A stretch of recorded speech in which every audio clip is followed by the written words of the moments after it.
Start.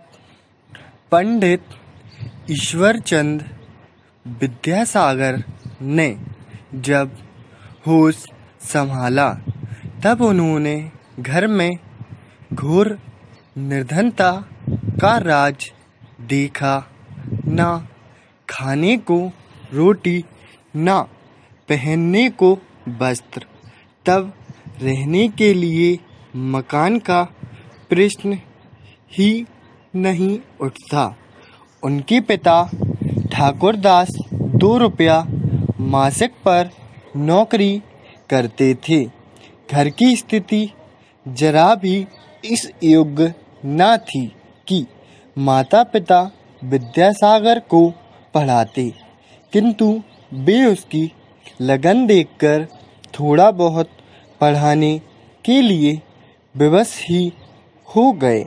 जिस समय वे अपने पुत्र के साथ मेदिनीपुरी से कलकत्ता कुछ मेहनत मजदूरी करने पैदल चले जा रहे थे, किंतु उस समय विद्यासागर ने मील के पत्थरों पर लिखित अंकों से अंग्रेजी गिनती का ज्ञान प्राप्त कर लिया।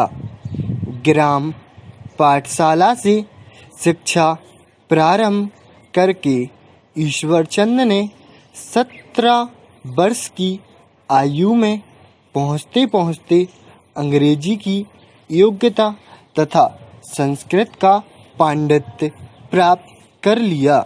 उनकी विद्वता से प्रसन्न होकर विद्वानों ने उन्हें विद्यासागर की उपाधि तथा सरकारी अधिकारियों ने फोर्ट विलियम कॉलेज में प्रधान पंडित का पद दिया।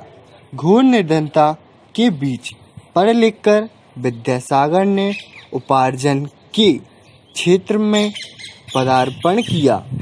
50 रुपया मासिक वेतन का पद पाते ही ईश्वरचंद विद्यासागर ने अपने वृद्ध पिता को उपार्जन की चिंता से मुक्त कर दिया और प्रार्थना की कि वे अब घर रहकर जो कुछ बन सके ग्रामवासियों की सेवा करें। अनेक संबंधी विद्यासागर को उनकी सफलता के लिए देने आए और बोले, ईश्वरचंद, अब तो तुम्हारे सारे दुख दूर हो गए। अब आराम से रहते हुए आनंदपूर्वक अपना जीवन बिताओ। ईश्वरचंद विद्यासागर अपने इन संबंधियों की बात सुनकर मुस्कुरा उठे और बोले, आपकी सद्भावनाओं के लिए धन्यवाद, किंतु सच बात यही है कि आप लोगों की यही सद्भावनाएं एक प्रकार से मेरे लिए अभिशाप ही हैं। आपको आशीर्वाद देना चाहिए था कि विद्यासागर, तुमने जिस गरीबी का कष्ट स्वयं अनुभव किया है उसे कभी ना भूलना और किसी गरीब की सहायता के लिए कभी मुंह ना चुराना।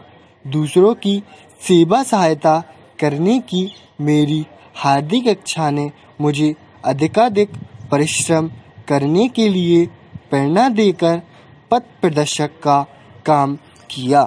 उस इच्छा की उपेक्षा कर भला मैं किस प्रकार अपने जीवन को आराम से बिताने की धृष्टता कर सकता हूँ। मेरा आराम, मेरा सुख तथा मेरा विश्राम तो समाज की सेवा और दीन दुखियों की सहायता करने में निहित है। विद्यासागर को गरीबों तथा दुखियों की सहायता करनी थी। घर का तथा अपना खर्चा उसी 50 रुपए के वेतन से चलाना था। उन्होंने अपनी व्यक्तिगत आवश्यकताएं नहीं बढ़ाईं। स्टॉप।